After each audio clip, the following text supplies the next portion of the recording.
Jelas, Terdengar, Pak. Pak. Jelas, Pak. Baik ya. Oke, baik ya. Jadi minggu lalu kita sudah membahas mengenai eh, proses pengayaan. Proses pengayaan pada mineralisasi ya. Jadi paling tidak kita mempunyai tiga kelompok batuan yang bisa berkaitan dengan mineralisasi, yaitu klasik ya seperti di petrologi. Jadi ada batuan beku, ya, ada batuan sedimen, ya, dan ada batuan metamorf. Ini masing-masing mempunyai karakteristik tersendiri, ya. Jadi ada yang terkait dengan magmatik, maka dalam hal ini proses, misalnya saja proses diferensiasi itu memegang peranan penting. Nah, kemudian kalau misalkan terkait dengan sedimen, ya, itu ada proses pelapukan, kemudian proses transportasi, ya, itu mempunyai peranan sendiri dalam proses mineralisasi.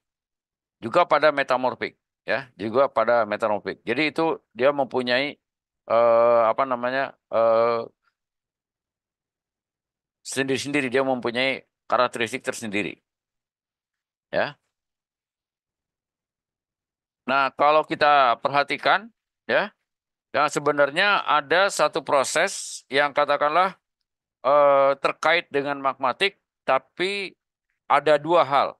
Satu, dia terkait langsung dengan magma, jadi magma mengalami diferensiasi, kemudian di situ akan diendapkan mineralisasi, ya. Contohnya misalnya saja endapan kromit, endapan platinum, ya. Itu dia langsung terkait dengan proses magmatik awal, misalnya saja. Tapi juga ada yang dipicu oleh proses magmatik, tapi dia membutuhkan hidrotermal, membutuhkan air, maaf, bukan hidrotermal ya, membutuhkan air. Nah, air ini biasanya merupakan air meteorik, ya, air meteorik yang kemudian masuk ke dalam sistem, dan itu yang kita sebut sebagai proses magmatik hidrotermal, ya. Nah, setelah magmatik hidrotermal, ya, itu mineralisasi itu bisa terekspos keluar. Nah, ketika dia terekspos keluar, dia mempunyai peluang juga untuk mengalami pelapukan dan kemudian tertransport. Akhirnya dia akan menghasilkan endapan sedimen, ya. Jadi ini siklus ya, siklusnya mirip dengan siklus batuan, ya. Dari magma kemudian dia mengalami pelapukan, ya. Misalnya saja kalau Anda ke bagian barat Lampung, mungkin Anda akan banyak mendapatkan misalnya saja pasir hitam, ya. Pasir hitam itu biasanya dia banyak besinya. Dan kalau Anda mempunyai magnet misalnya saja, Anda dekatkan dengan pasir yang ada di pantai, pasir di pantai barat Lampung misalnya saja, bisa jadi pasir-pasir itu akan langsung nempel pada magnet. Itu artinya apa? Itu adalah pasir besi. Nah, pasir besi itu terdiri dari mineral namanya magnetit. Nah, kalau Anda perhatikan, ya, bahwa petrologi itu juga sangat-sangat mendukung ya keberadaan magnetit itu. Nah, yang ingin saya tanyakan, saya harap Anda kalian aktif ya dalam hal ini, ya kalian aktif. Kalau misalkan dalam hal ini eh, di petrologi ya, di manakah Anda bisa menemukan magnetit? Di mana di bagian apa menurut saya jadi komposisi kalau ada magnetit ya. Jadi gini aja. Apa komposisi utama batuan beku? Misalnya saja basalt. Apa komposisi utamanya? Apa komposisi utama basalt? Ya di Sukadana itu terkenal tuh, ada basalt Lampung besar sekali itu, ya. Ada Sukadana itu. Apa komposisi basalt? Mineral mafic, Pak. Oke, mineral maficnya apa saja? Olivin, piroksen, amfibolit. Olivin, piroksen, basalt ya, basalt itu dia khas. Ada yang bisa bantu? Ada yang bisa bantu? Piroksin sama Piroksen dengan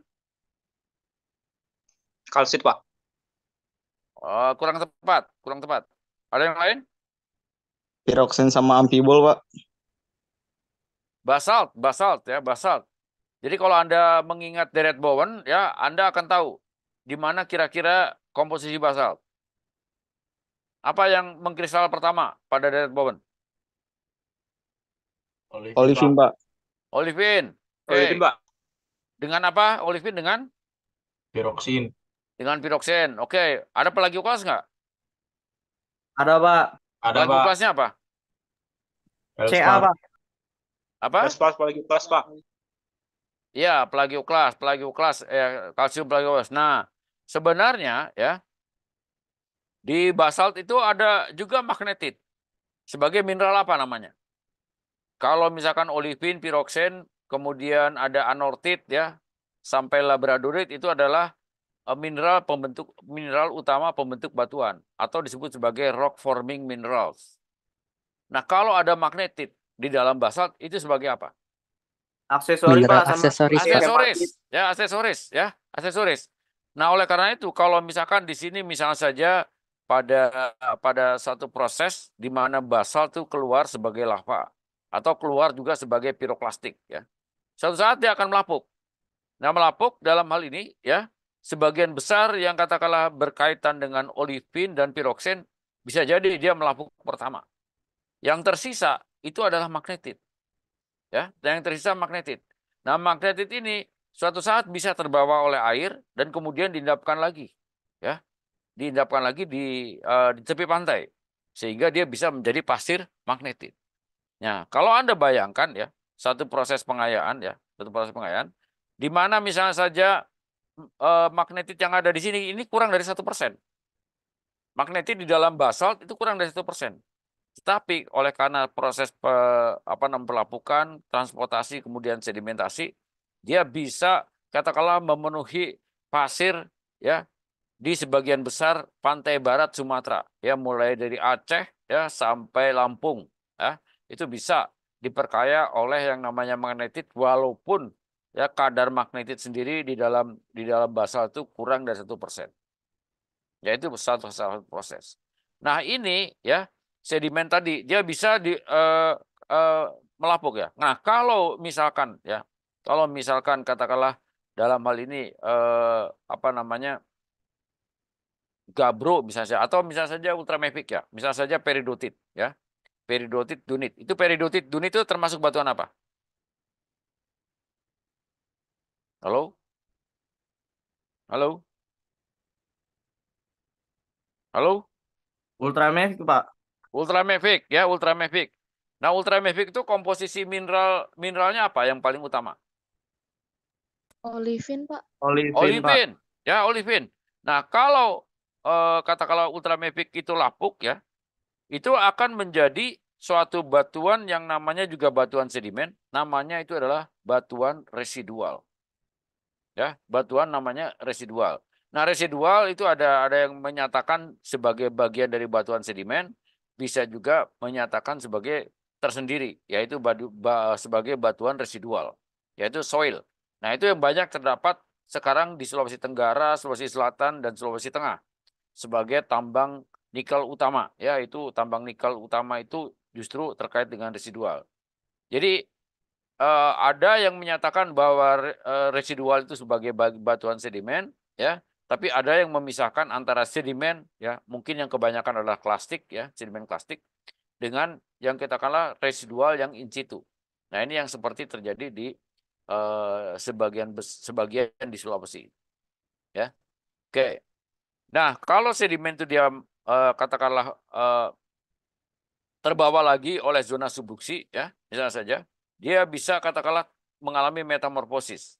Nah, metamorfosis ini juga mempunyai peluang bagi mineralisasi. Contohnya itu yang terdapat di Bombana, ya, itu adalah mineralisasi emas yang katakanlah langsung terkait dengan proses metamorfisme. Ya, jadi ini suatu hal yang katakanlah terjadi ya di dalam mineralisasi juga ya. Jadi rock cycle ini saya kira perlu diperhatikan dan Anda perlu mengerti dengan baik ya supaya Anda bisa memahami makna dari mineralisasi itu, ya. Ya, itu. Kalau ada pertanyaan langsung saja. Halo? Pak Edo Pak. mohon disemangati untuk kritis ya. Silakan. Oke. Nah, baik. Jadi batuan-batuan yang katakanlah mempunyai peluang untuk katakanlah mineralisasi ya. Itu tadi saya katakan ada batuan beku ya. Batuan beku ini disebut sebagai igneous rocks ya. Nah, ini Anda jangan salah arti ya. Jadi kalau beku itu dalam bahasa Inggris itu freezing ya. Jadi dia membeku. Tapi sebenarnya batuan beku itu ya kalau Anda perhatikan di sini dalam bahasa Inggris itu igneous. Igneous itu sama dengan kalau bahasa Inggrisnya ignite. Ignite itu sama dengan api. Jadi ini sebenarnya api ya. Jadi nggak sama persis ya. Makna batuan beku jadi apa terjemahannya maksudnya ya. Terjemahnya antara batuan beku dengan igneous. Igneousnya api. Jadi artinya dalam hal ini magma itu panas. Karena dia panas dan kemudian ketika dia menjadi batu, dia membeku. Maka istilah Indonesia yang dipakai adalah produk akhirnya. Ya. Nah kalau di sini itu igneous, ya itu sama dengan kalau dalam bahasa Inggris itu sering dipakai dalam istilah teknik namanya ignition. Kalau Anda katakanlah menyalakan motor, menyalakan mobil, ya itu namanya ignition. Itu artinya dia ada satu proses pengapian. Oke. Nah di dalam batuan beku ini itu ada yang namanya intrusif dan ekstrusif, ya. Intrusif dan ekstrusif. Nah yang intrusif, ya itu bisa dibagi lagi ada mafic, ultramafic, ya. Ada alkaline dan basic, ada basic, ya, dan felsic, ya. Nah ini nanti Anda akan ada pembagian lagi berdasarkan tektonik. Apakah dia masuk di dalam zona stabil atau zona unstable, zona yang tidak stabil. Zona unstable ini contohnya adalah sebagian dari Asia Tenggara. Ya, misalnya saja Filipina dan Indonesia. Ya, karena di sini ada banyak sekali pengaruh tektoniknya. Juga Filipina. Ya. Yang stable area ini ya itu contohnya adalah Afrika, ya. Afrika itu sebagian Afrika dan Australia, ya. Itu merupakan daerah yang katakanlah dianggap stable, ya. Tidak ada aktivitas tektonik yang sekarang terdeteksi di situ, ya. Yang aktif maksudnya. Nah, kemudian felsic ini juga dibagi lagi berdasarkan tekstur, ya. Tekstur batuan beku. Ada yang disebut sebagai panerokristalin, ada yang disebut sebagai porfiri apanitik, ya. Nah, nanti kita akan lihat lagi, yaitu apa saja itu, ya. Ya.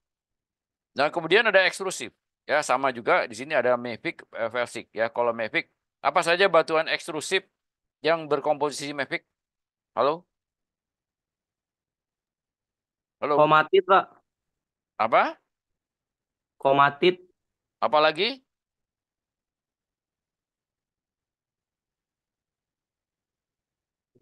Riolit, Yang Pak. banyak di Lampung apa namanya? Yang tadi di Sukadana, apa itu namanya? Basalt, Pak. Basalt, ya. Jadi mafic itu contohnya itulah basalt. Kalau ekstrusifnya apa? Intrusifnya apa? Kalau misalkan ada basalt, intrusifnya apa? Gabro, Pak. Gabro, Pak. Ya, bro, ya. Jadi ini hal yang perlu Anda terus pahami ya. Anda asah supaya Anda tidak lupa itu. Nah, kemudian di sini ada sedimentary, ya. Nah, sedimentary ini dia kalau yang katakanlah berkaitan dengan plastic rock, contohnya misalnya saja pasir, ya. Ini ada pasir ini banyak juga mempunyai peluang ya untuk mineralisasi. Contohnya misalnya saja pasir magnetit, ya, yang tadi saya sebutkan. Bisa jadi itu terdapat sepanjang pantai barat Sumatera. Juga misalnya saja emas, ya. Ini saya pernah mendapatkan di daerah Natal di Sumatera Utara, yaitu magnetit yang bercampur emas, yaitu termasuk klastik. Yang karbonat juga ada, ya. Karbonat ini tidak lain adalah misalnya saja endapan batu gamping.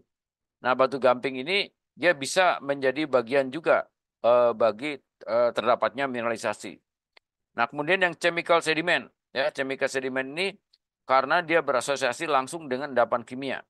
Nah, kalau Anda pernah mendengar Apa kira-kira endapan batuan sedimen yang bersifat kimia? Batu Yang Rijang, diendapkan Mbak. secara kimiawi. Apa? Halo? Batu Rijang bukan, Mbak? Ya, Rijang ya, contohnya Rijang ya. Itu bagian dari apa namanya? Endapan kimiawi. Apalagi? Apalagi? Ya. Yang terdapat di Madura atau ada di pantai utara Aceh ya, di pantai pantai pantai timur ya. Pantai timur Aceh itu ada apa namanya? Tambang garam. Tambang garam itu apa biasanya? Halit, Pak. Ya, Halit, halit Pak. ya, di situ ada namanya evaporit ya, itu termasuk chemical. Nah, kemudian di sini ada saya masuk ke sedimentary ya. Masuk sini ada yang superficial. Nah, superficial ini tidak lain berada di permukaan ya. Nah, sebenarnya yang superficial itu sebenarnya bisa dimasukkan ke sedimentary, tapi ada yang memisahkan. Ya, ini contohnya adalah superficial. Jadi ini contohnya residual. Dan ini paling banyak di Indonesia ya. Contohnya adalah nikel latrate di sini ya, nikel latrate.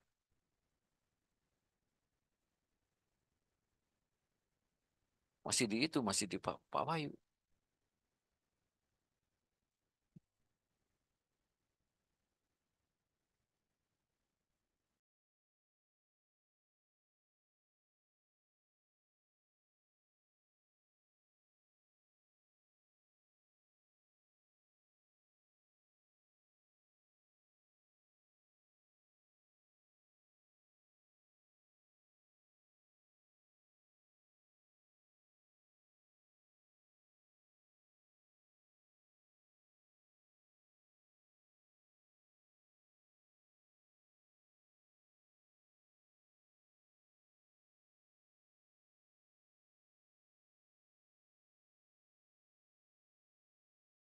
Halo, maaf, maaf.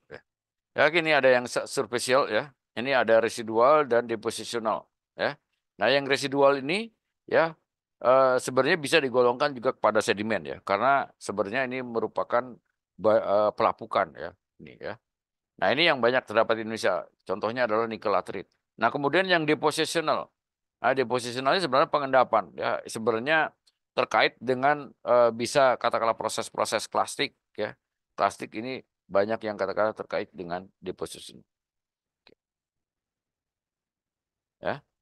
Jadi ini contohnya. Jadi ada beberapa klasifikasi ya, ada beberapa klasifikasi yang intinya bahwa semua batuan yang tergolong di dalam katakanlah kelompok batuan, sebatuan beku, sedimen, metamorf itu mempunyai peluang-peluang untuk mineralisasi. Nah, kalau kita bagi lagi ya. Jadi di sini kita bisa melihat bahwa apa namanya? Batuan itu bisa mineralisasi itu bisa dibagi lagi berdasarkan misalnya saja mechanical proses ya. Ini adalah konsentrasi ya pada temperatur dan tekanan atmosfer ya. Ini tidak terlalu apa namanya tidak terlalu besar tempat tekanan dan temperaturnya. Yang kedua adalah endapan yang disebabkan oleh proses kimia ya. Nah, ini temperatur dan tekanan ini memegang peran penting ya. Jadi ini yang misalnya saja kalau mineralisasi itu berada pada air ya, ini yang bisa disebut sebagai interaksi pada larutan ya, interaksi pada larutan. Contohnya adalah inorganic reaction. Inorganik itu dia bukan organik ya. Jadi dia contohnya misalnya saja besi ya, itu larut dalam air. Itu disebut sebagai inorganic reaction ya. Atau misalkan organic reaction. Ya, ini contoh misalnya saja pembentukan batu bara, pembentukan misalkan sebagian dari batu gamping itu masuk organik. Misalnya kalau misalkan Anda perhatikan batu gamping ya, batu gamping itu awalnya adalah makhluk hidup ya. Awalnya makhluk hidup. Nah, oleh karena itu di sini ya, yang katakanlah terkait dengan organik itu temperaturnya tidak tinggi-tinggi amat ya. Itu antara ya 0 sampai 70 derajat, pada umumnya antara 30 sampai 50 derajat ya. Nah, tekanannya sangat tergantung. Biasanya sih tekanan atmosfer ya moderate to strong. Gitu. Ya, ini. Nah, kemudian ada yang katakanlah evaporit. Ya, tadi ya. Jadi endapan garam itu dia merupakan bagian dari evaporit itu. Ya. Oke, nah kemudian kita bisa membagi lagi kalau mineralisasi itu bisa terjadi pada batuan. Ya, jadi pada tubuh batuan. Ya. Misal saja concentration by substance, ya. Jadi dia katakanlah terbentuk pada tubuh batuan tersebut, ya. Misal saja pada konsentrasi karena rock decay. Decay itu adalah proses peluruhan, proses pelapukan. Jadi contohnya itu adalah misal saja melalui proses namanya residual atau pelapukan, ya. Dan dia near surface, ya. Nah, temperaturnya tidak tinggi. Ya, antara 0 sampai 100 derajat ini adalah temperatur dari atmosfer, ya. Kurang lebih itu. Nah, kemudian juga konsentrasi pada groundwater, ya. Dia relatif katakanlah temperaturnya relatif hampir sama, ya. Tetapi tekanannya relatif lebih tinggi mestinya. Ya, ini ya. Ini ya, ini contohnya adalah proses-proses hidrotermal. Ya, proses-proses nanti yang kita sebut sebagai proses hidrotermal. Nah, yang lainnya itu adalah konsentrasi ya dinamik karena proses regional metamorphism, yaitu karena proses metamorfosis regional. Pada metamorfosis regional itu timbul panas dan panas itu bisa jadi memicu suatu proses yang kita sebut sebagai hidrotermal. Nah, contoh seperti ini itu terdapat di Bombana, ya di Bombana di Sulawesi Tenggara, juga di Pulau Buru, ya itu mempunyai peluang untuk itu. Nah, kemudian di sini, ya ini adalah proses akibat dari air yang masuk ke dalam tubuh batuan sehingga dia bersirkulasi. Nah, ini adalah proses hidrotermal yang utama, ya. Proses hidrotermal yang utama, yaitu ada pengaruh dari panas dari magma, kemudian air yang masuk ke dalam bumi itu ya di dekat permukaan kurang lebih sekitar 2 kilometer gitu ya, sekitar 2 kilometer di bawah bumi, ya. Itu menyebabkan sirkulasi hidrotermal dan menyebabkan mineralisasi. Nah, namanya nanti disebut sebagai mineralisasi hidrotermal. Nah, kemudian ada juga yang terkait dengan erupsi, ya erupsi magmatik, ya erupsi dari batuan beku, ya erupsi dari batuan beku. Nah, temperaturnya relatif lebih tinggi, ya itu antara 50 sampai 200 derajat Celcius. Contohnya adalah kegiatan mineralisasi hidrotermal di dekat gunung api, ya pada gunung api yang relatif di bagian atas. Namanya misalnya saja epithermal, ya disebut sebagai epithermal. Nah, ini menjadi bagian yang penting di Indonesia saat ini. Karena semua penghasil emas yang ada di Indonesia, ya kecuali sedimen, itu adalah epithermal. Ya. Di mana saja ada tambang emas di Jawa? Halo? Bogor, Pak. Bogor, Pak. Oh, Bogor, ya. Nah, Bogor itu termasuk ya. Bogor itu termasuk misalnya saja endapan hidrotermal emas yang berasosiasi dengan gunung api. Ya, jadi ini salah satunya. Nah, kemudian ada juga yang katakanlah sirkulasi hidrotermal lebih dalam lagi, ya intermediate dia, ya dia masuk dalam mesotermal. Nah, ini yang menjadi penting juga di Indonesia, yaitu endapan porfiri tembaga. Di mana endapan porfiri tembaga di Indonesia? Ada yang tahu? Halo? Freeport Di bukan, Pak? Papua, Pak, Tembagapura. Tembagapura. Yang lainnya di mana? Di Freeport, Pak. Ya, yang lain di mana yang lain? Ada juga selain di Freeport ada juga tambang tembaga yang lain. Di Nusa Tenggara Barat, di mana itu? Hah? Halo? Di Sumbawa, Pak. Di Sumbawa, ya, betul ya. Di Sumbawa ya. Itu ada namanya batu hijau. Ya, itu adalah tambang tembaga yang katakanlah cukup bagus di sana ya itu.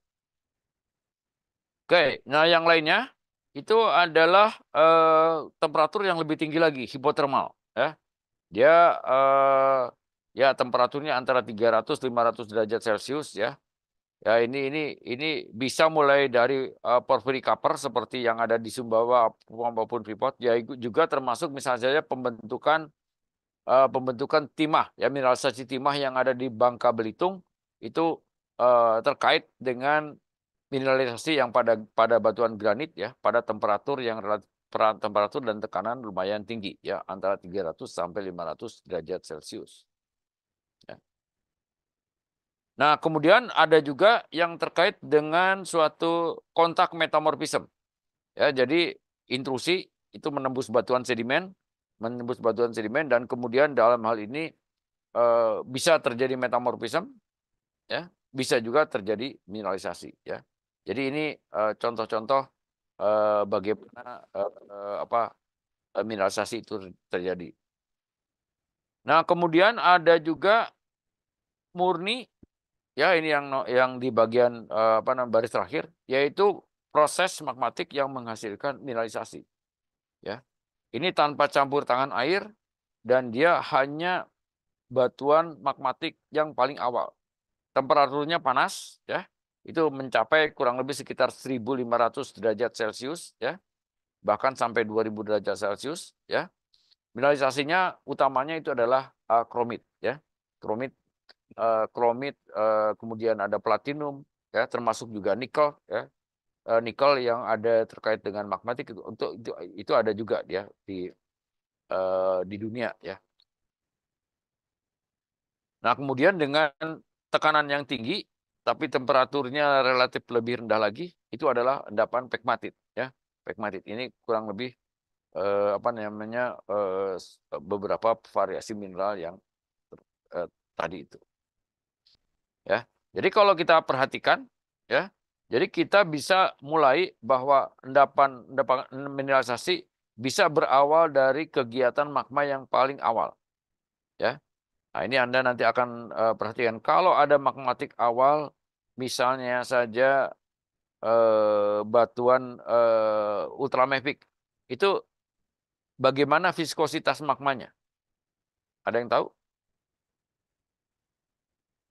Ada yang tahu viskositas magmanya seperti apa?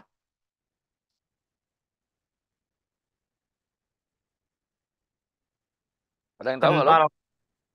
Kental nggak, Pak? Kental, Pak. Nah, sekarang gini, kalau misalkan Anda mempunyai batuan seperti di Sukadana. Sukadana itu batuannya apa? Halo? Basalt, Pak. Basalt. Oke. Basalt, Pak. Basalt. Viskositasnya rendah atau tinggi?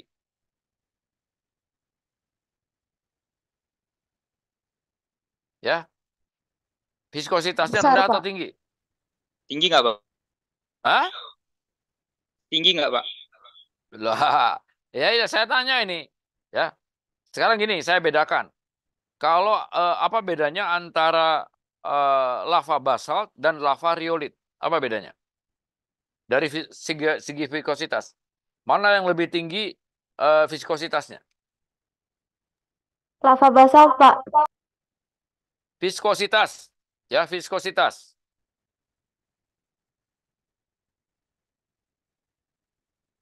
Mana yang lebih tinggi antara lava basalt dan lava riolit dalam viskositas? Yang riolit, Pak. Ya? Mohon Yang jawab, siapa lava yang jawab? riolit, Pak. Silakan. Itu Pak Edo mohon dicermati siapa yang jawab. Ya, siapa? Izin menjawab, Pak. Ya. Indra, ya, Indra. Ya, Pak. Jadi yang lebih tinggi viskositasnya itu yang riolit, Pak, daripada yang basal. Ya, ada yang lain? Daripada yang maaf gitu. Ya, ada teman yang lain? Ada yang bisa jawab lain? Izin menjawab, Pak. Ya. Menurut saya yang riolit, Pak, karena semakin rendah kandungan silikatnya makin tinggi viskositasnya. Semakin tinggi viskositasnya, semakin tinggi kadar silikatnya. Betul, gitu maksudnya? Iya, Pak. Iya, Pak. Ya. Ya. Jadi betul ya. Jadi Hindra itu barusan menjawab bahwa basalt itu viskositasnya rendah sekali. Ya, viskositasnya rendah, maaf. Viskositasnya rendah. Dengan riolit masih jauh lebih besar dari riolit, ya. Oleh karena itu, mengapa misalnya saja Gunung Toba ya dibandingkan dengan gunung api yang ada di Hawaii, jauh lebih dahsyat Gunung Toba. Mengapa? Karena magmanya itu adalah riolit. Ya, lavanya adalah riolit. Karena lava riolit itu kental, maka dia akan cenderung menyumbat.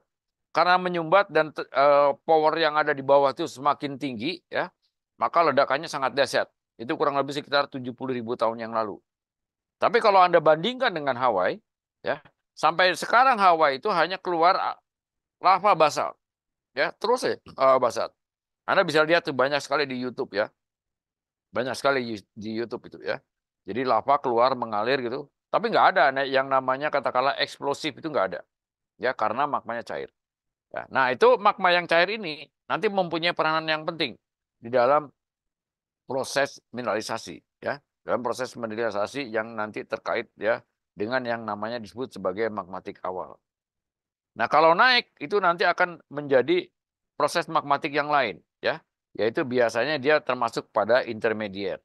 Ya, sampai nanti dia katakanlah berada di daerah kebunan gunung, ya, kebunan gunung api. Nanti di sini ada yang kita sebut sebagai magma akhir, ya, proses magma yang paling akhir, ya, late magmatic fase di sini, ya. Inilah yang nanti akan kita lihat, gitu, ya. Nah, ini kurang lebih ya. Jadi ini contoh tadi ya, kalau misalkan tadi katakanlah proses magmatik awal itu akan berada di sekitar sini. Yaitu di sini akan mempunyai beberapa peluang, misalnya saja ada layer intrusion ya. Kemudian juga ada katakanlah terkait dengan seal, dengan dike, dengan pegmatit ya. Nah, ini yang katakanlah murni terkait dengan batuan beku. Tapi ada juga yang katakanlah terkait dengan magmatik hidrotermal ya. Nah, ini adalah kombinasi antara magma dan air ya. Nah, air dalam hal ini disebut sebagai hydro. Nah, termalnya itu panas ya. Jadi ada magma, kalau ada air mendekati magma, maka di situ akan terpanaskan. Ketika terpanaskan mempunyai peluang menjadi larutan hidrotermal ya.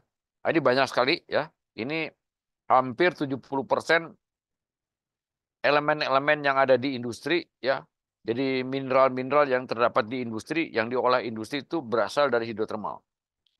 Nah, selebihnya itu ada yang namanya sedimentary hidrotermal, yaitu gabungan proses sedimentasi dengan proses hidrotermal. Ya, nah, ini sebenarnya gabungan ya, hidrotermalnya sendiri karena magma itu juga ya. Nah, ini ada banyak beberapa yang katakanlah nanti akan kita perkenalkan sebagai bagian dari endapan sedimentary hidrotermal. Nah, kemudian ada juga yang amagmatik. Amagmatik ini dia tidak ada kontribusi magmatik, tetapi panasnya biasanya datang dari batuan metamorfik, ya, disebut sebagai amagmatik, ya, amagmatik proses. Nah, kemudian yang lain itu adalah yang katakanlah paling dangkal, ya, itu adalah magmatik mechanical residual, ya. Jadi endapan plaster misalnya pasir besi, plaster emas, ya, plaster intan itu ada di sini. Yang kedua itu adalah laterite. Nah, ini yang banyak terdapat di Sulawesi, ya, Sulawesi Tenggara, Sulawesi Tengah, ya, Sulawesi Selatan itu punya banyak makna bagi negara karena dia penghasil nikel yang terbesar. Ada yang tanya? Silahkan Pak Edo mungkin mengorganisir. Siapa yang mau nanya?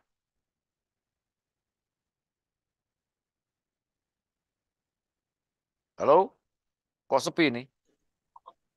Izin bertanya, Pak. Ya, silakan, ada yang mau nanya? Iya Pak, izin bertanya Pak. Ya, silakan, Indra. Izin bertanya Pak, kalau misalkan kan ada yang kita tahu Pak, penambangan emas yang secara tradisional itu ada yang di sungai gitu ya Pak, yang di Ayak gitu. Apakah dia itu emasnya termasuk residual placer gitu Pak? Kalau emas yang ada di dulang itu adalah emasnya placer. Placer itu dia asosiasi dengan sedimen plastik. Ya, kalau yang di nikel laterite yang ada di Sorowako misalnya saja di Sulawesi Selatan itu adalah endapan residual. Ya. Oke? Oke, Jadi baik Pak. placer itu masuk di mechanical. Nanti kita akan jelaskan lagi. Tapi ini globalnya dulu, ya. Oke, yang lain?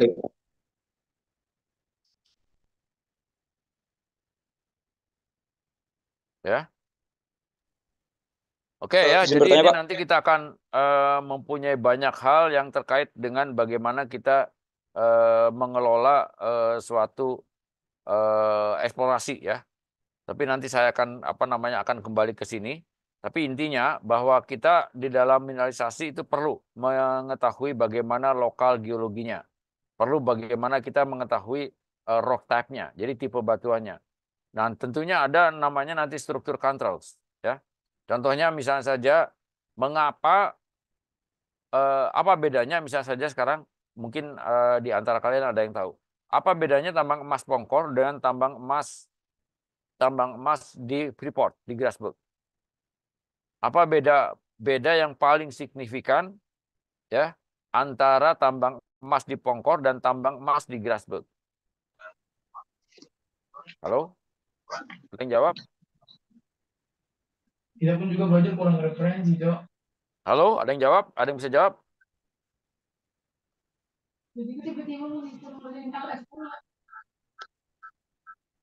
Kalau di Pongkor itu berasosiasi dengan gunung api nggak sih Pak? Ya di Grasberg itu di Grasberg juga asosiasi dengan gunung api. Tapi yang saya tanyakan apa perbedaan tambang ya? Bukan geologinya. Apa perbedaan tambang emas atau apa perbedaan cara menambang yang ada di Pongkor dengan cara Terbuka menambang dan tertutup, Pak. Ya, gimana? Ya, halo? Halo, tadi siapa yang jawab? Halo? Saya yang jawab, Pak. Ya, silakan siapa yang jawab nih? Halo? Halo, siapa yang jawab? Apa perbedaan antara apa yang Anda ketahui aja? Pengetahuan umum ada banyak di mass media itu di media massa ya.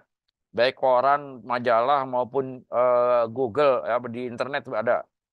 Apa perbedaan yang signifikan antara cara menambang emas di Pongkor dengan cara menambang emas yang ada di Freeport, di Grasberg? Kalau di Pongkor tuh underground ya, Pak? Kalau di Ya, Grasberg oke. itu Ya, betul. survive open pit. Kalau yang di Grasberg Open pit surface, Pak. open pit. Nah, mengapa itu berbeda? Ya. Nah, ternyata perbedaan itu ya, perbedaan ini ya, itu tidak lain disebabkan oleh yang namanya struktur geologi. Ya. Jadi ada struktur kontrol yang katakanlah menyebabkan sistem itu bisa sangat berbeda, ya. Jadi perbedaan yang sangat signifikan ya karena ada kontrol structure. Ya. Misalnya saja yang di Pongkor, ya di Pongkor itu dia mempunyai underground mining. Karena apa? Karena uratnya itu hanya bisa diikuti dengan underground mining yang efektif ya, yang efisien. Ya. Kalau di Grasberg ya, uratnya itu tersebar merata, tapi halus-halus kecil-kecil ya. Halus-halus sehingga dia nggak perlu milih gitu. Tapi strukturnya itu disebabkan oleh karena struktur. Ya. Oke. Yang jelas kita harus mempunyai suatu lokasi yang potensial ya. Kemudian memang dalam hal ini pengaruh proses fisika kimia di dalam bumi ketika proses geologi itu sangat-sangat menentukan ya. Nah, oleh karena itu kita akan mempunyai kewajiban memahami geodinamik ya. Geodinamik atau tectonic control ya. Contohnya mengapa mineralisasi itu sekarang banyak terdapat di bagian barat Sumatera. Ya, terutama di Bukit Barisan. Ini banyak sekali ditemukan ya walaupun belum ada penambangan. Ya. Itu sangat terkait dengan geodinamik. Ya. Contohnya juga mengapa misalnya saja timah. Timah itu mengapa hanya terdapat peluang besarnya itu ada di Indonesia bagian barat. Ya. Itu juga ya ada tectonic control, ya ada magmatiknya dan sebagainya. Ya. Oke, jadi ini kurang lebih ya. Jadi ada klasifikasi ya. Klasifikasinya itu ada klasifikasi mineral ya itu berdasarkan komoditi. Ya, contohnya yang jelas ya, Pak. Endapan tembaga ya. kita punya di 2 tempat, misalnya saja di Sumbawa maupun di di Freeport. Endapan besi atau endapan timah misalnya saja, endapan timah, ya. Paling tidak kita mempunyai 3 tempat, yaitu ada di Bangka, ada di Belitung, ada di Kalimantan Barat, misalnya, ya. Itu contohnya. Itu berdasarkan komoditi, ya, berdasarkan komoditi, ya. Nah, tapi di sini ada juga yang katakanlah berdasarkan lingkungan batuannya, ya. Jadi misalnya saja ada mineralisasi logam, mineral logam itu yang terbentuk pada ultramafic. Maka di sini disebutkan sebagai ore of ultramafic or ultramafic association. Ya. Ada juga yang katakanlah dia berasosiasi dengan granit. Maka di sini mineralisasinya berasosiasi dengan batuan felsik. Ya. Tuh, ya. Ada juga yang katakanlah terkait dengan proses sedimentary yang cukup jelas, ya. Nah, ini di Lampung ini menarik nih, ya, di daerah Tanggamus, ya. Itu ada yang katakanlah kemungkinan iron dan manganis, ya. Manganis mineralization itu terkait dengan proses sedimentasi, ya. Ada juga yang terkait dengan perlapisan pada sulfidanya, ya. Contoh misalnya saja ada kalkopirit, pirit, tapi dia sangat masif dan membentuk struktur perlapisan. Ini biasanya terkait dengan yang namanya VMS, ya, volcanic massive sulfide, ya. Ada juga yang stratabon. Nah, ini beda. Kalau stratiform itu mineralisasinya sejajar dengan pelapisan. Tapi kalau stratabon itu mineralisasinya terdapat pada lapisan batuan sedimen, ya, tetapi dia tidak lurus dengan laminasinya. Dia bisa diskordan, ya, bisa diskordan artinya dia bisa memotong sedimen, tapi dia ada di dalam satu paket perlapisan sedimen. Ya, bisa juga terkait dengan vein system. Ini kebanyakan yang berasosiasi dengan kuarsa, ya.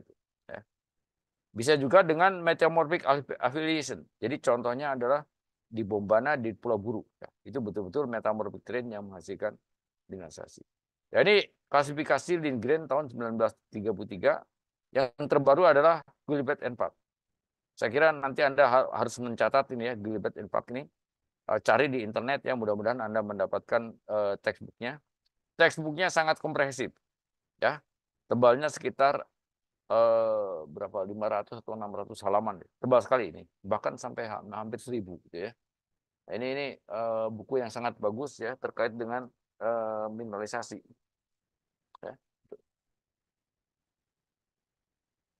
Oke, ya, jadi itu beberapa terkait dengan mineral. Jadi ada 2 klasifikasi ini, Lindgren tahun 1933, kemudian sini ada Gilbert and Park, ya, 1986. Ini Anda wajib punya buku ini. Jadi di sini ada berbagai klasifikasi mineral, mulai dari mafic, ada juga yang terkait dengan oceanic crust, kerak-kerak samudra, ya. Ada yang terkait dengan intermediate felsic intrusion, ya. Ada juga yang subareal volcanism. Ini contohnya misalnya Krakatau, ya. Jadi sebagian ada di laut, sebagian di udara, ya. Ini subareal volcanism. Ada juga yang submarine volcano. Ini contohnya misalnya saja di Jepang itu misalnya Kuroko type, ya. Nanti Anda akan masuk ke situ, ya. Dan berbagai macam proses mineralisasi.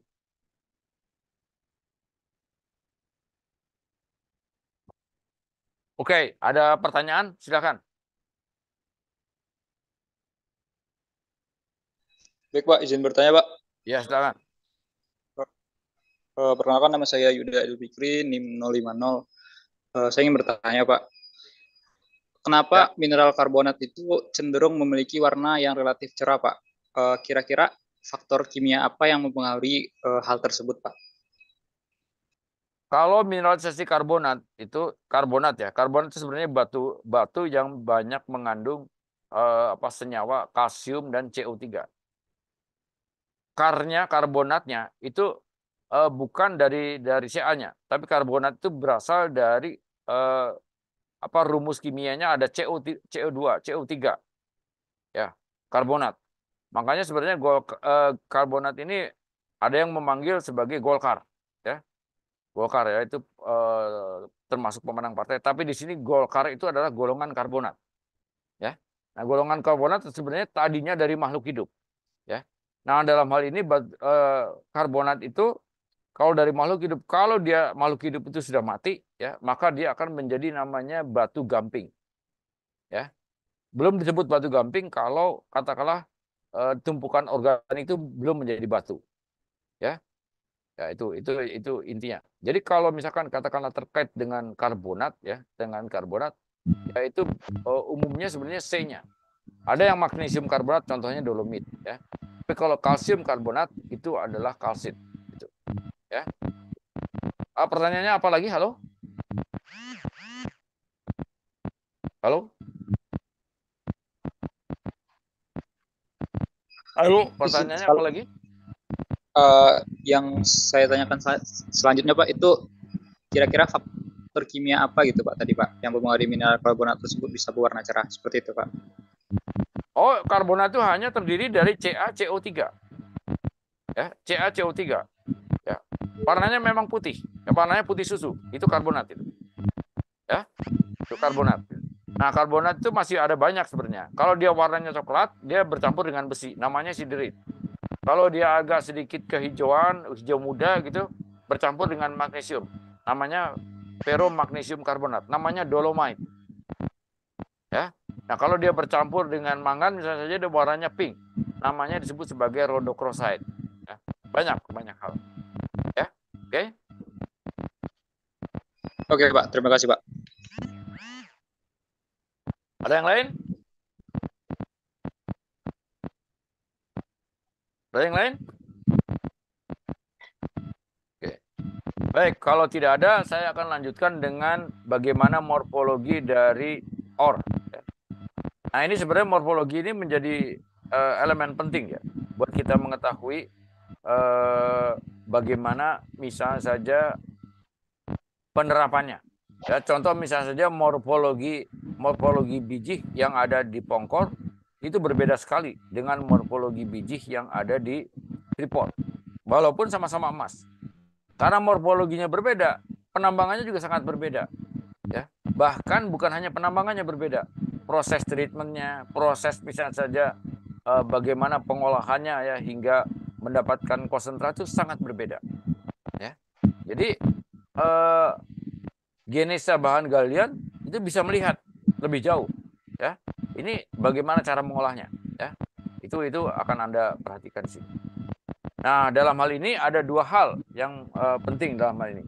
Jadi ada kalau misalkan kita melihat yang namanya ore body ya, ore body itu dalam bahasa Indonesia namanya jebakan. Ya, saya nggak tahu di mana istilah jebakan, tapi mohon maaf itu saya tidak bisa menjelaskan lebih jauh ya apa itu jebakan, tapi terima aja. Ya, jadi yang disebut sebagai ore body ya atau tubuh biji itu bisa dikatakan sebagai jebakan. Ya, contohnya misalnya saja jebakan untuk emas ya disebut sebagai epithermal dan disebut juga terutama adalah jebakan urat. Mengapa? Karena uratnya sangat jelas ya. Urat kuarsa yang mengandung mineralnya itu sangat jelas. Oke. Makanya di sini disebut sebagai ore body. Nah, ore body ini atau tubuh biji ini ya itu dibagi beberapa proses. Nah, ada yang namanya diskordan. Nah, diskordan itu apa? Diskordan itu adalah kalau misalkan ada urat memotong lapisan sedimen yang tadinya lurus itu terpotong. Ya, disebut sebagai diskordan ore body, ya. Itu jadi tidak selaras ya dengan sekitarnya disebut sebagai diskordan. Nah, ini ada dua, yaitu regular shape. Ya, regular itu dia tidak beraturan. Dia mirip dengan cabang pohon misalnya saja ya. Cabang pohon tidak beraturan. Tapi ada mineral yang mirip seperti itu. Ya, regular shape ya. Nah, bisa juga Anda perhatikan ada yang tabular ore body. Itu vein system. Ya, ini lebih kecil lagi ya. Bahkan kalau misalkan Anda bandingkan dengan regular shape body sini ya, cukup jauh ya bedanya. Ya. Contoh misalnya saja tabular ore bodies ya, vein system 2 dimensi. Itu adalah mirip dengan kalau Anda memegang kartu di antara tumpukan buku, di antara tumpukan buku yang tebal. Artinya kartu itu disebut sebagai tabular or body. Ya. Artinya dia mempunyai panjang lebar. Mempunyai panjang lebar yang berbeda, ya, dan disitulah yang kita sebut sebagai tabular or body-nya biasanya terkait dengan vein system.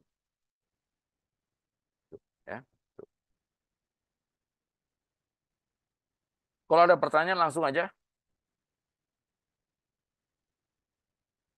Halo? Ya, itu tabular or body. Ada juga tubular. Nah, tubular itu sebenarnya mirip silindris, ya.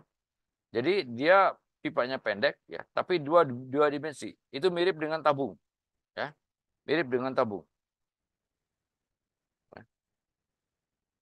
Kemudian ada irregular shape, ya. Jadi bentuknya malah tidak beraturan, ya. Bentuknya malah tidak beraturan. Contohnya adalah tembaga yang ada di Freeport adalah disseminated deposit. Disseminated artinya tersebar. Dia tidak beraturan, acak sekali. Nah, kalau yang ada di Pongkor itu terkonsentrasi hanya pada beberapa vein saja, ya, itu, ya. Ini yang kita sebut sebagai irregular shape. Ya, ini bisa menghasilkan namanya irregular replacement. Jadi kalau misalkan Anda meneliti batu gamping di Freeport, oh ini katakanlah terjadi regular replacement deposit. Ya, nah, ini contohnya adalah concordant body. Ya, ya bisa argillesius, ya. Nah, ini ya igneous rock, ya, vulcanics, ya. Bisa plutonic dan vulkanik tepatnya. Metamorfik ini masih langka, tapi nanti akan kita lihat. Kemudian residual deposit, ya. Contoh misalnya saja mungkin di Kalimantan tuh ada yang namanya gas tangguh, ya. Nah, gas tangguh itu dia biasanya dia ekspor, ya. Itu dia masuk apa namanya, kategori yang sekarang banyak diperhatikan. Ya, ini contoh bagaimana morfologi intrusi itu memegang peran penting di dalam mineralisasi. Ya. Ini ada satu tembusan dari granit yang namanya stok. Nanti dari stok kita keluar lagi ada mineralisasi di sini, ya. Tergantung, nanti kita bisa lihat diskordan apa konkordan. Ada pertanyaan? Nah, tadi itu yang namanya economic mineral deposit itu Bateman. Ya, Bateman tahun 1951 ini cukup komprehensif di dalam penguraian buku geologi ini. Ya. Nah, kita bisa melihat kemungkinan mineralisasi pada daik, kemungkinan pada kupola. Ya. Ya. Oke, ada pertanyaan? Silakan.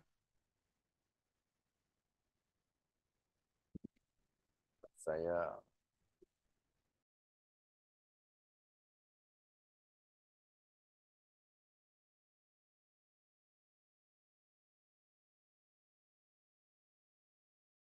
ada yang bertanya? Silakan.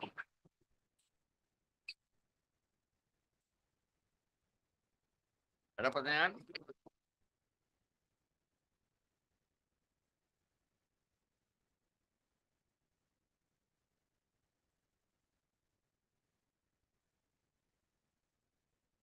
Kalau ada pertanyaan? Kalau ada pertanyaan? Tidak ada, Pak.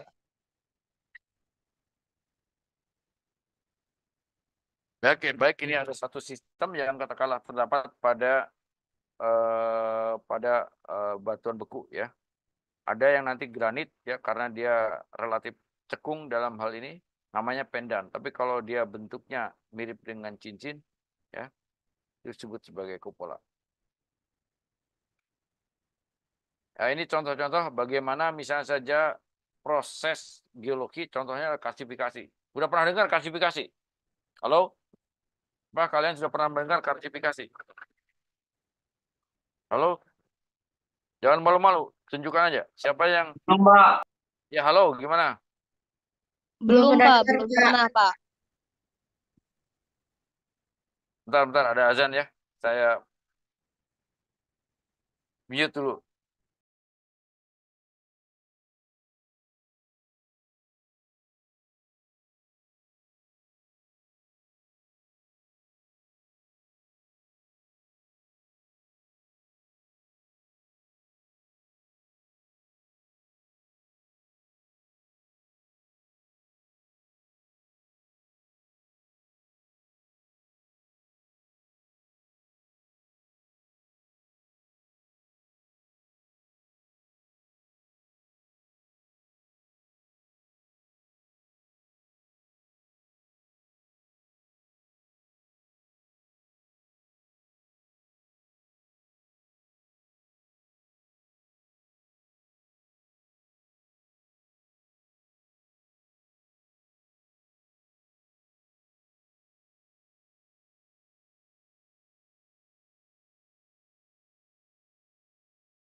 Halo? Halo, apakah suara saya sudah terdengar lagi? Benar, Pak. Terdengar, Terdengar Pak. Pak, udah, Pak. Baik ya. Nah, ini contoh misalnya saja beberapa endapan ya yang terkait dengan struktur geologi maupun katakanlah intrusi ya. Jadi ini contoh misalnya saja proses karsifikasi. Proses karsifikasi itu tidak lain adalah pelarutan morfologi akibat pelarukan batu gamping. Jadi misalnya saja kalau misalkan di Lampung ya, itu ada batu gamping, mungkin Anda akan mendapatkan guha ya. Guha-guha ya atau cave ya. Atau misalkan Anda bisa mendapatkan juga morfologi yang sangat kasar ya. Jadi morfologinya runcing-runcing. Itu tidak lain karena batu gampingnya mengalami pelarutan, pelarutan akibat air hujan misalnya saja ya. Nah, pelarutan akibat air hujan itu bisa meninggalkan lubang-lubang ya, lubang-lubang guha ya. Nah, lubang-lubang guha itu bisa diisi oleh mineralisasi ya. Ini salah satu contoh ya. Jadi biji itu atau biji itu dia katakanlah masuk ke dalam rekahan-rekahan batu gamping ini. Bisa juga karena proses metasomatisme ya. Jadi misal saja ada granit di sini, dia katakanlah memotong batuan gamping. Nah, batuan gampingnya sebagian telah mengalami kalsifikasi, tapi juga terjadi reaksi antara magma dengan antara intrusi dengan batu gamping. Nah, sehingga dia menghasilkan yang kita sebut sebagai skarn type, ya skarn. Ya, ini banyak terdapat di Papua, ya, yaitu berdekatan dengan porphyry copper. Nah, ini yang contoh adalah proses yang kita sebut sebagai replacement, ya, replacement atau proses penempatan atau proses penggantian ya. Yang tadinya batu gamping dia di replace oleh ore ya, oleh biji ya. Ini yang berwarna hitam ini ya. Nah, ini dia berkaitan dengan yang namanya roof pendant ya. Roof pendant. Nah, ini ya. Jadi roof pendant ini, nah ini roof pendant terisi ya oleh mineralisasi. Nah, kemudian juga ada struktur-struktur yang katakanlah terkait dengan eh, dengan dengan tektonik ya. Jadi contoh misalnya saja pada jalur-jalur sesar itu ada batuan yang katakanlah terkoyak ya, kemudian mendapatkan rekahan ya, menghasilkan rekahan. Dan rekahan ini kalau misalkan terjadi mineralisasi itu bisa terisi oleh mineral ya. Bisa terisi oleh urat kuarsa, kemudian dia mengandung emas ya, seperti yang ada di Pongkor. Nah, di Pongkor itu mirip seperti ini ya. Mirip yang di bagian A ini ya.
Halo, tadi maaf terputus. Halo? Halo? Halo Pak. Ya, maaf tadi terputus. Karena apa? Baterainya apa namanya? Saya lupa ngisi baterainya, ngisi merecharge-nya. Oke, sudah terdengar lagi? Terdengar Pak. Baik ya. Oke. Saya akan masukkan lagi.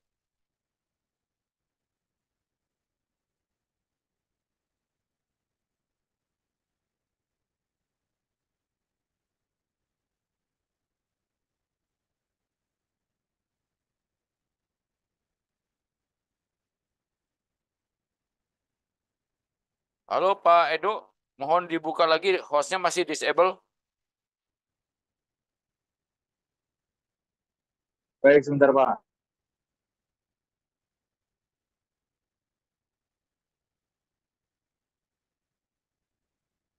Sudah Pak. Baik ya. Oke.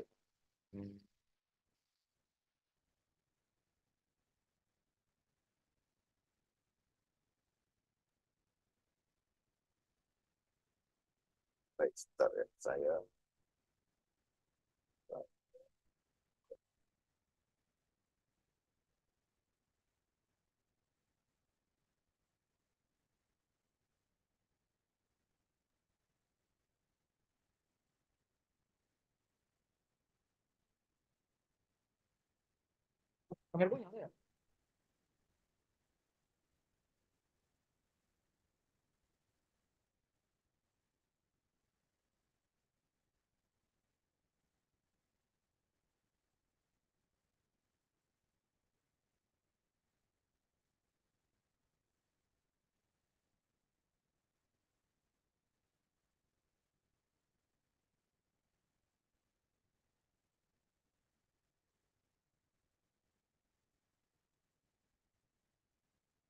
sudah terlihat gambarnya?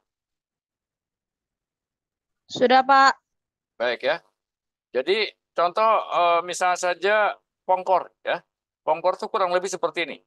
Yaitu pada A sini. Yaitu merupakan bagian dari chamber fan ya, atau kemungkinan ada dua, A dan B, yaitu adalah namanya dilatation fan. Tapi biasanya kalau yang dilatation fan ini banyak pada batuan-batuan metamorf. Nah, yang pada batuan vulkanik itu ada misalkan saja chamber fan ini ya. Ini yang katakanlah umum terjadi di mineralisasi.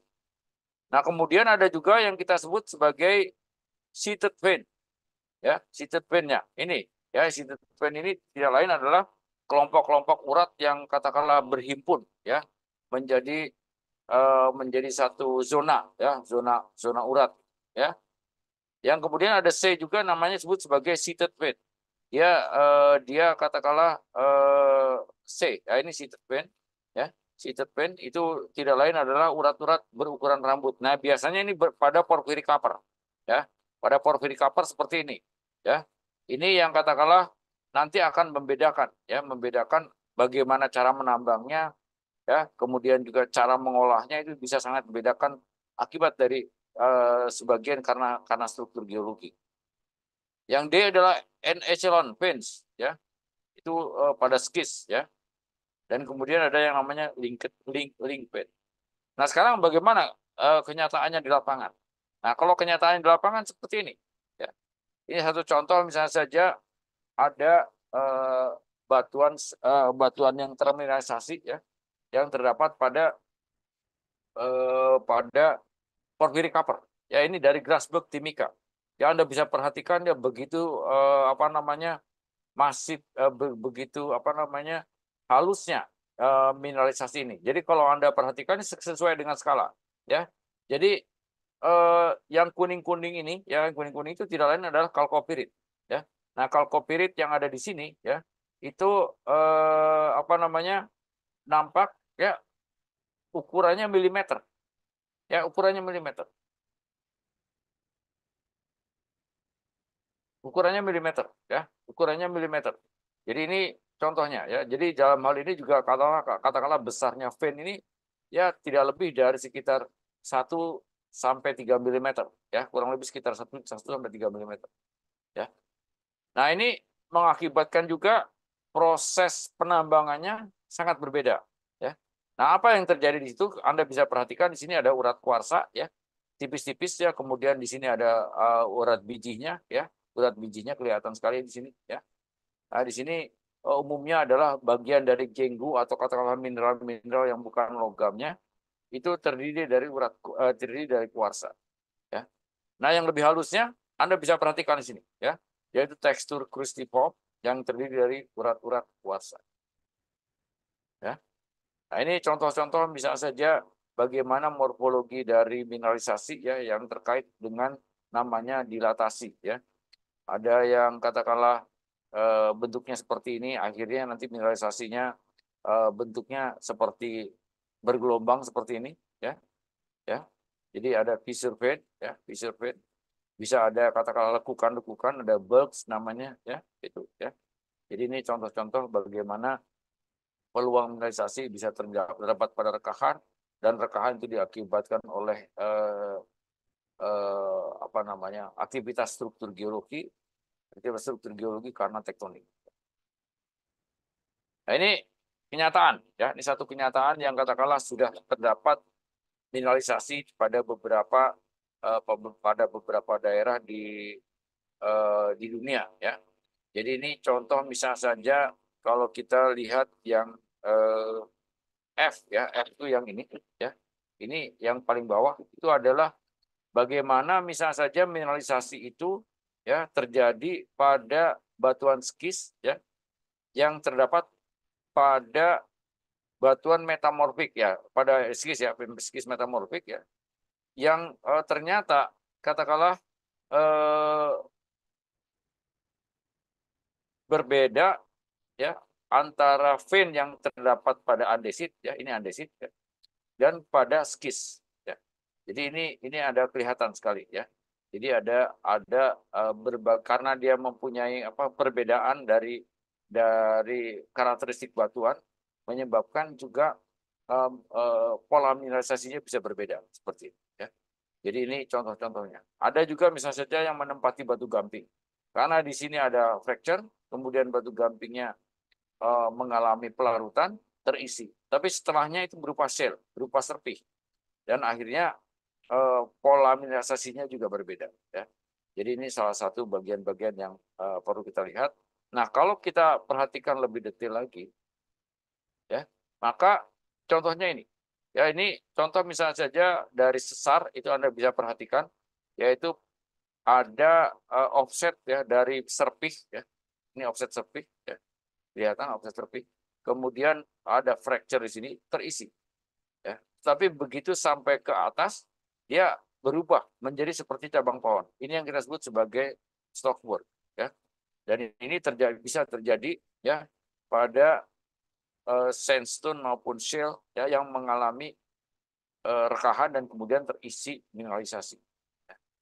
Nah, ini yang katakanlah yang B, ini dia strong fissure ya. Ini karena dalam hal ini terkait dengan batu gamping dan serpih hitam. Ya, jadi ini salah satu bagian-bagian yang katakanlah perlu diperhatikan di dalam klasifikasi biji ya terhadap morfologi. Nah, ini kelihatan ya, ini ada satu hal yang katakanlah menarik ya. Ini contoh misalnya saja di Montana ya. Di Butte, Montana itu terkenal sekali sebagai bagian dari mineralisasi tembaga. Ya, mineralisasi tembaga.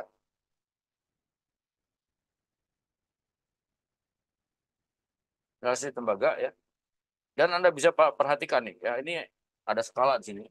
Ini skalanya saja dalam feet ya, 20 meter. Jadi kalau misalkan di sini 20 meter ya, dari kiri ke kanan itu 100 meter. Tapi luar biasa, Anda bisa banyak sekali melihat yang namanya fracture yang kemudian terisi oleh mineralisasi. Dan kalau Anda ambil salah satu bagian yang katakanlah mengalami mineralisasi, ada di sebelah kanan ini, sebelah kanan gambar. Ya. Jadi mineralisasinya memang sangat halus sekali. Nah, akibat dari sangat halus ini juga keputusan untuk menambangi sangat berbeda. Contohnya di Freeport, harus dibuka dengan open pit dan yang ditambang tidak dipilih. Ya, tidak dipilih. Begitu ketahuan bahwa daerah ini ada daerah mineralisasi, ya, maka dia nggak akan pilih. Ya, di bulldozer aja semuanya, ya.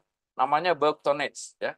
bulk mining, ya, BULK, ya, bulk mining. Artinya miningnya itu dia ngambil tonasenya, diambil ya tonasenya. Jadi berapa banyaknya volume itu nanti dihitung dengan berapa kadarnya. Ambil aja itu. Ya. Nah, itu sama persis dengan gambar yang di atas.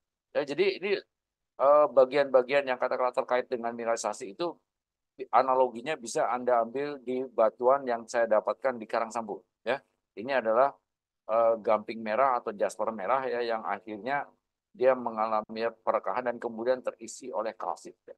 Sama mirip. Ya. Ini stockwork. Nah ini kurang lebih bagaimana misalnya saja rekan-rekan itu mempunyai pola. Ya. Ada yang namanya paralel system, ya paralel. Ya. Maka kalau misalkan kita mencari mineralisasi itu relatif easy. Kalau kita mempunyai kalau kita mempunyai pemetaan struktur geologi, ya nanti pola rekahannya itu bisa terpetakan. Kalau pola rekahannya bisa terpetakan, di mana mineralisasi itu jadi bisa diikuti. Dan dalam hal ini nanti akan terkait juga gimana sih cara nambangnya. Andaikan misalnya saja ini katakanlah 1000 meter, itu artinya kalau misalkan ini 1000 meter, bisa jadi setiap vein yang ada di sini paling tidak sekitar 10 meter, 10 meter, 10 meter, 10 meter, ya. Jadi Anda bisa bayangkan kalau misalkan 10 meter grade dari massnya misalnya saja 10 ppm, ya, kita bisa menghabiskan satu persatu atau menambang satu persatu dari urat-urat ini. Nah, bisa juga katakanlah bentuknya seperti kipas, ya, seperti kipas, ya, vein shape namanya, ya, B, vein shape. Yang kemudian ada juga radial. Nah, ini yang terkait biasanya dengan dome, ya, dengan intrusi-intrusi yang terdapat mirip dengan dengan bola, ya, dengan suatu kubah, ya, maka dia akan katakanlah mempunyai bentuk yang kita sebut sebagai radial. Nah, kalau kebetulan sesarnya itu sangat sangat terpola dan membentuk katakanlah pola-pola kotak-kotak ini, nah namanya disebut sebagai intersecting cognate. Itu banyak terdapat pada batu pasir, ya. Itu bisa terisi mineralisasi. Ya. Ya. Ya, jadi ini D dan E itu sama dengan satu intersection system. Ya. Ada juga yang conjugate. Ya, conjugate itu dia berlawanan arah, ya, antara garis atas dan garis bawah itu dia berlawanan. Ya.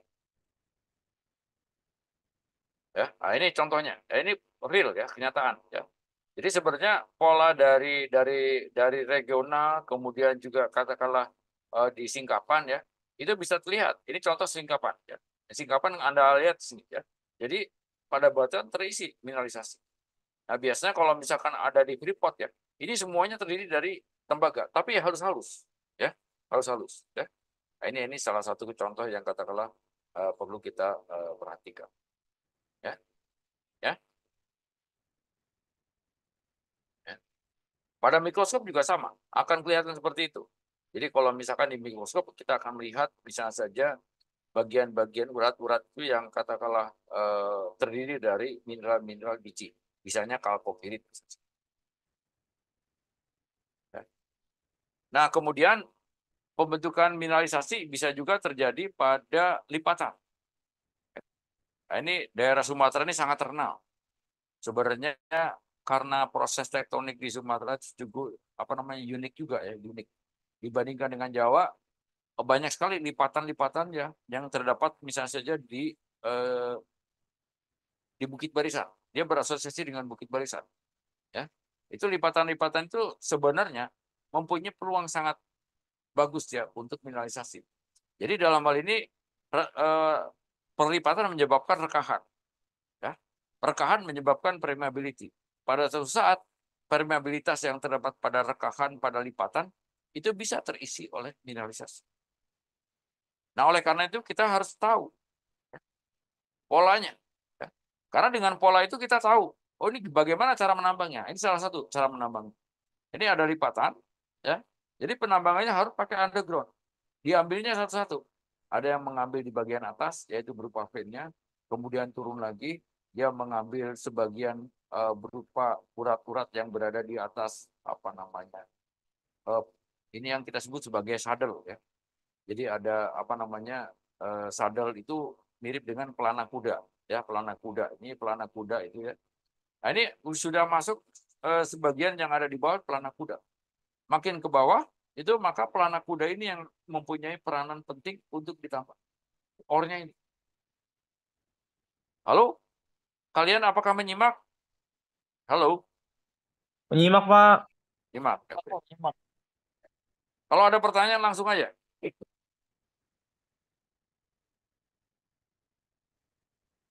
Ya. Nah, ini ya, jadi ini contoh-contoh misalnya saja mineralisasi yang terkait dengan replacement ya.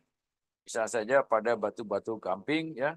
Kita bisa perhatikan ya replacement ya, ada yang disebut sebagai both phase advance nih ya.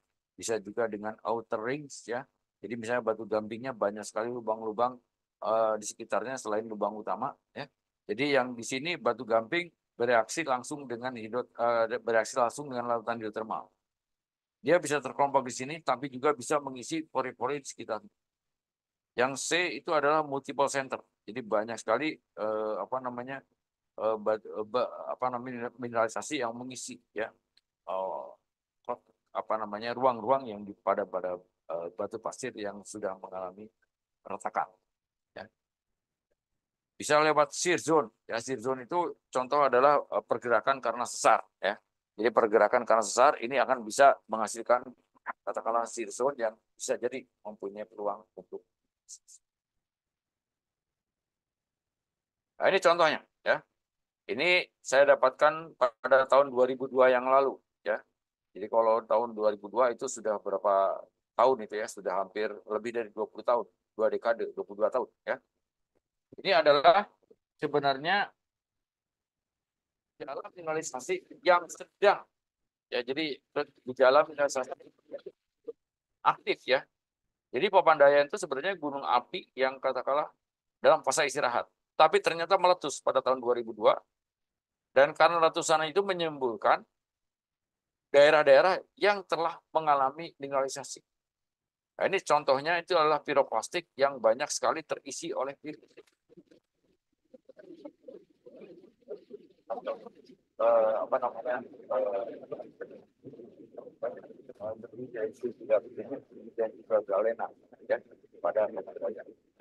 Jadi ini piroplastik bom yang katakanlah dilontarkan ketika erupsi tahun 2002.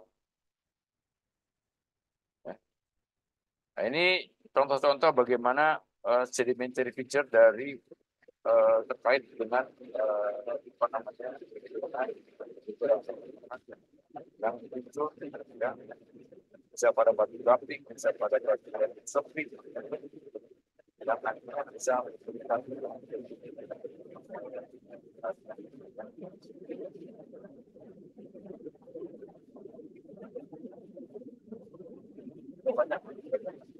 banyak orang bisa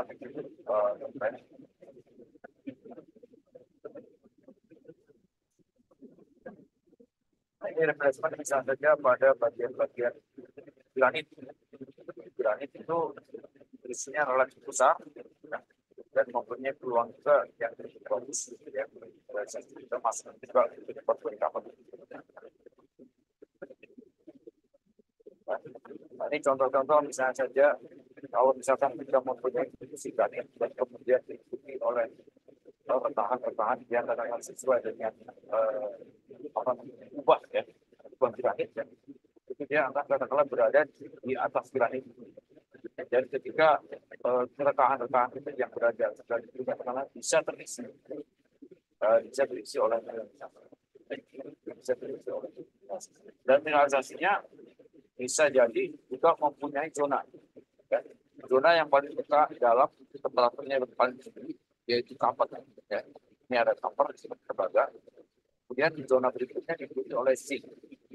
Zona berikutnya adalah BB. Ini bisa jadi galena, satu lagi bisa jadi zinc, satu lagi bisa jadi galena. Itu ada satu hal yang katakanlah terkait dengan pola tekanan dan temperatur pada ya, jadi hal kopi ini terbentuk lebih lebih tinggi tempatnya daripada sensor dan nah, ini ada banyak hal ya, peluang-peluang bagi digitalisasi ya, yang terkait dengan proses magma dan air. Ada macam-macam mesin. Jadi ada tiga teori, ya. Kemudian di sini ada magmanya, ya. Dan juga dalam hal ini ada satu proses yang bisa dari mesinnya air dalam sistem kita panaskan dan kemudian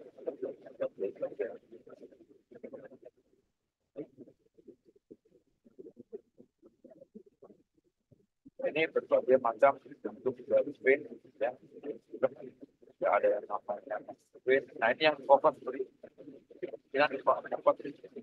Ada juga yang spin pump, contohnya misalnya di cover itu, yang sudah buat atau penting contohnya di batu hijau di bawah di gelas ini ada magma yang biasanya batuan magma kemudian di sini harusnya dia berubah cabang cabang. Yang ini isinya adalah nah bisa juga katakanlah hidrotermal brexia ini biasanya terjadi pada curah itu. Ya. Ada juga residual bagi silika ini pada epithermal yang sudah epithermal yang katakanlah terdapat pada Jawa Barat itu di Bekasi ya di bagian barat di Bandung. Ya, ini kurang lebih kayak gini. Nah ini contohnya mengapa di Pongkor itu harus ditambang tertutup ada drone. Karena V-nya itu bisa diikuti. Yang V-nya itu diikuti. Nah bagaimana membuktikan V-nya? Dengan pemboran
Maaf ada gangguan.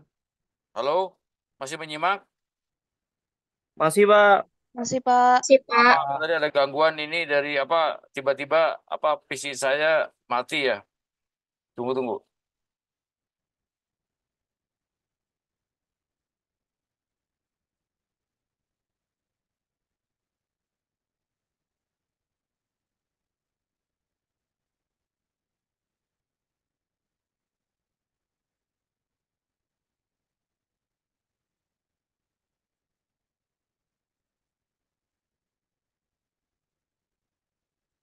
Pak Edu, mohon dibuka. Ini waktunya tinggal sebentar lagi. Hostnya disable bisa diaktifkan. Ya, Pak.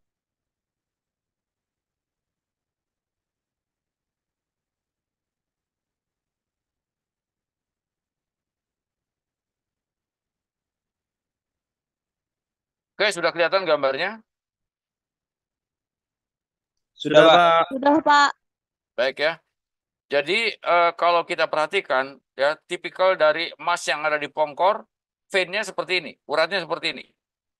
Oleh karena itu di dalam proses eksplorasinya itu juga mempunyai apa namanya kendala yang katakanlah harus melakukan pemboran miring ya terhadap ini. Jadi sudut antara vein dengan katakanlah dengan sudut antara sudut yang katakanlah pada waktu pengeboran itu harus disesuaikan. Nah, informasi ini tidak lain dari misalnya saja proses geofisika ya. Bisa saja kita menggunakan geolistrik atau georadar sehingga kita tahu kira-kira bentuk veinnya seperti apa. Nah, setelah itu dibuktikan dengan pemboran. Nah, kalau misalkan arah veinnya kira-kira seperti ini, maka yang paling bagus itu adalah relatif frontal ya. Frontal terhadap arah datangnya apa namanya terhadap sudut sudut dari veinnya itu sendiri. Nah, ini pemboran ini.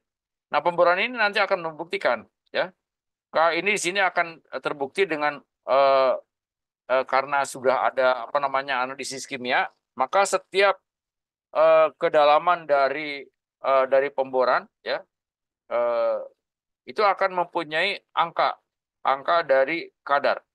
Nah, dari sinilah kita akan bisa membuat modeling ya bagaimana misalnya saja model mineralisasinya dan kemudian juga kita bisa melakukan ya bagaimana kita merencanakan penambangannya ya. Nah, tentunya penambangan itu akan dimulai pada kadar-kadar yang tinggi ya atau mulai dari atas ya. Maka dalam hal ini contohnya di Pongkor itu harus terpaksa apa ya harus menggunakan tambang bawah tanah atau underground mining. Ya. Jadi ini salah satu kasus yang katakanlah perlu kita perhatikan. Ya.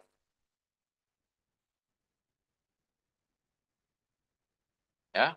Nah, ini bagaimana misalnya saja ya. Jadi tadi kalau kita perhatikan ya. Jadi struktur-struktur geologi itu mempunyai peranan penting. Ya. Intinya bahwa mineralisasi itu akan terjadi ya pada bagian hidrotermal, magmatik atau metamorfik ya. Itu adalah open space filling. Jadi proses pengisian dari ruang ya. Nah, bisa dia merupakan katakanlah proses pengendapan dari larutan silikat, proses pengendapan dari misalnya saja larutan hidrotermal, bisa juga dengan replacement ya. Nah, ini sini bisa kelihatan ya sebenarnya nanti proses-proses itu bisa dibuktikan dengan apa namanya laboratorium geologi. Contohnya kita bisa melihat yang namanya inklusi fluida ya. Ini akan bisa menceritakan bagaimana pembentukan mineralisasi ya terkait dengan temperaturnya. Nah, ini bisa kita amati inklusi fluida pada kuarsa, pada kalsit, pada topas ya. Yaitu mineral-mineral yang tidak mempunyai fracture, yang tidak mempunyai cleavage ya, tidak mempunyai rekahan. Ya. Nah, bisa juga kita perhatikan dari alterasi batuan. Alterasi batuan itu misalnya begini. Jadi kalau misalkan ada diorit ya, ada diorit menembus katakanlah batuan piroklastik ya, yang sudah ada sebelumnya. Maka batuan piroklastik ketika katakanlah ditembus oleh granodiorit bisa dua hal. pertama itu akan tentunya hanya heat transfer saja. Tapi yang kedua itu ada heat transfer, ada juga katakanlah menghasilkan sirkulasi hidrotermal. Nah, itu keduanya itu bisa menghasilkan yang namanya wall rock alteration, yaitu alterasi batuan samping. Nah, pada waktu alterasi itu kalau seandainya di situ andesit dan dia berubah menjadi batuan teralterasi, itu bisa sifat-sifat andesitnya hilang sama sekali. Ya. Karena apa? Karena andesit itu dia bisa berubah menjadi mineral-mineral lempung, ya. Jadi mineral-mineral lempung. Ya, itu yang nanti akan kita lihat. Sehingga kita bisa contohnya di batuan samping itu bisa namanya advanced argillic alteration, ada seritisasi, ada intermediate argillic alteration dan sebagainya. Ya. Ini yang perlu kita perhatikan, ya. Jadi hidrotermal itu mempunyai pengaruh terhadap tekstur dari batuan originalnya, batuan asalnya. Ya. Nah, ini bisa menghasilkan juga bahwa mineralisasi itu akan menghasilkan alterasi, dan alterasi itu bisa mengkorelasikan tipe-tipe mineralisasi. Ya. Itu juga sangat tergantung kepada timingnya.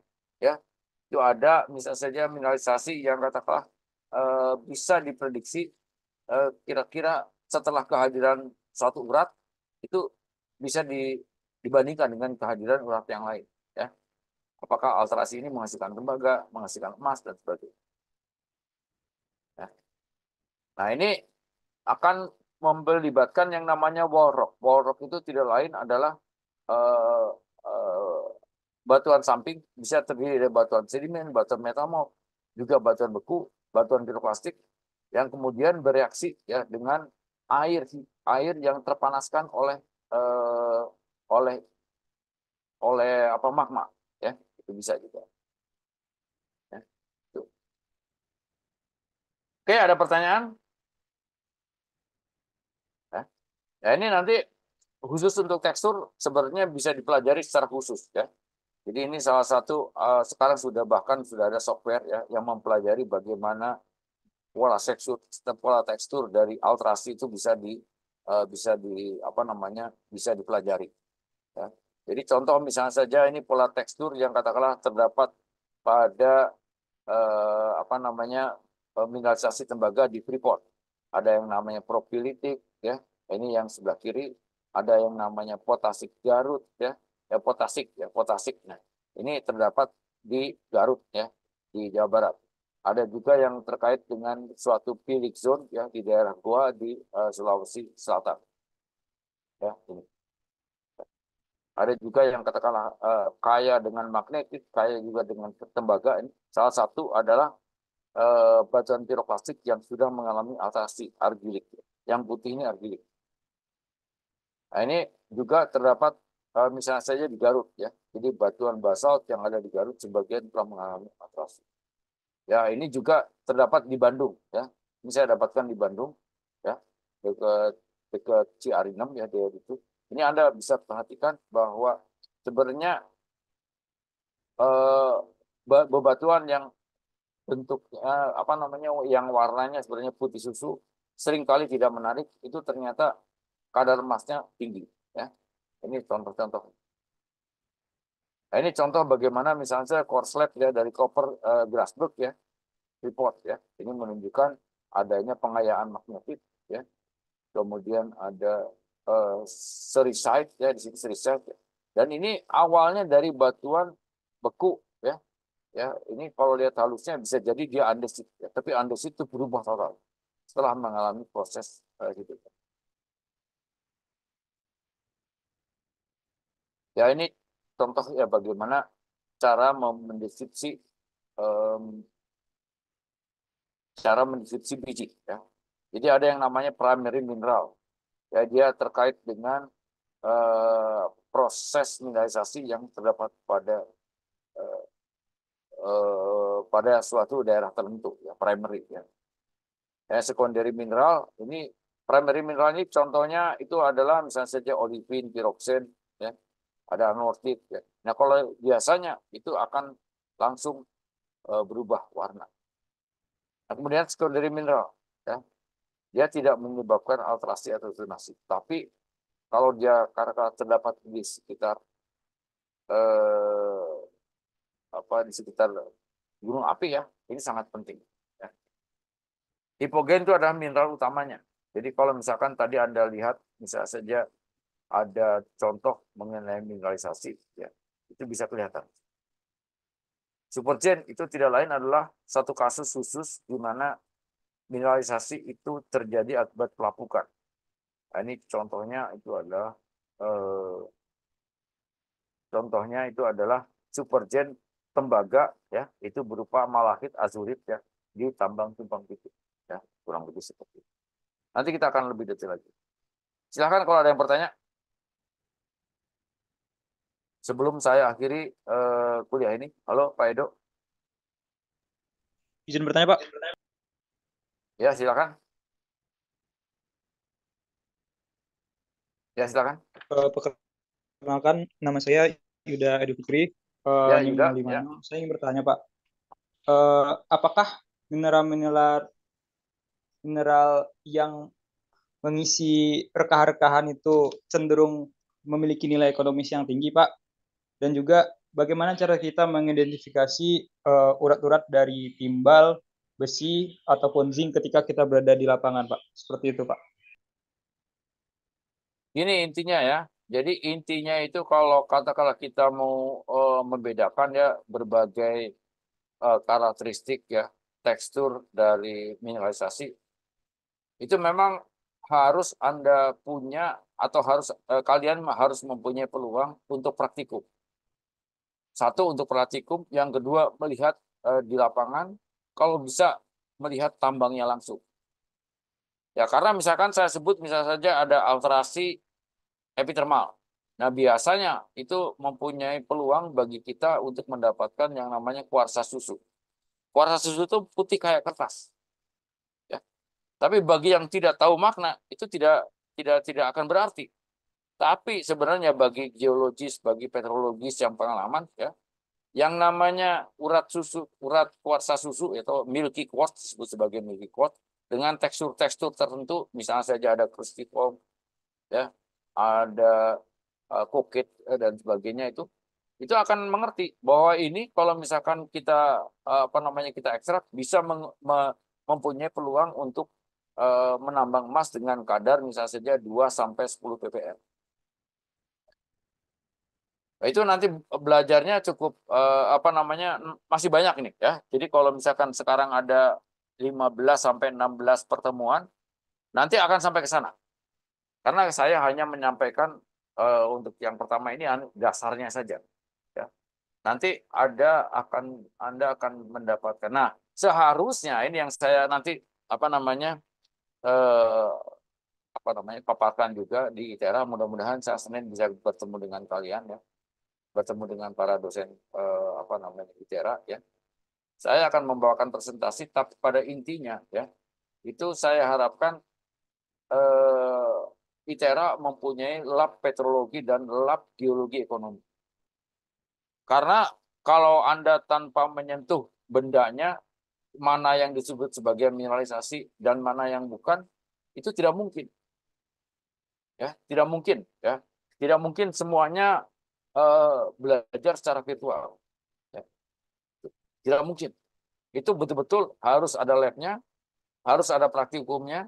Praktikumnya itu mulai dari petrologi, bahkan mungkin mulai dari kristalografi, mineralogi, sampai katakanlah genesis bahan galian itu harus punya lab. Ya. Nanti kita akan sampai ke sana. Pak Edo, halo? Iya, Pak. Ya, kurang lebih itu saran saya, Pak. Halo. Baik, Pak. Terima kasih, Pak. Ada yang lain bertanya? Izin Pak, Ya, sehingga silakan. Raffi, ya. untuk praktikum identifikasi batuan itu sebenarnya kami udah dapat Pak, tapi mungkin tidak sedalam praktikum petrologi Pak. Kami kemarin udah dapat praktikum di geologi fisik dan kristal mineral Pak. Ya, kalau di ITB ya, kalau di ITB dan di universitas lainnya memang harus ada, karena sampel untuk petrologi dan sampel untuk geologi ekonomi atau katakanlah endapan bahan galian itu sangat berbeda. Sangat-sangat berbeda. Kalau di petrologi Anda mendapatkan kemungkinan hanya basalt, andesit, granit ya. Tapi begitu Anda katakanlah berkaitan dengan mineralisasi, Anda akan mendapatkan batuan-batuan yang pada umumnya teralterasi. Ya. Udah bukan andesit lagi. Ada basalt tapi basaltnya termineralisasi, teralterasi lagi. Warnanya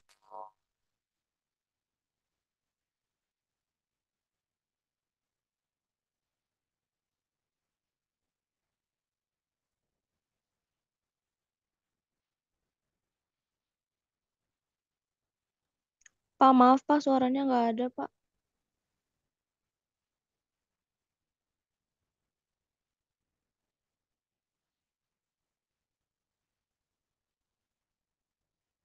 Tidak ada suaranya, Pak.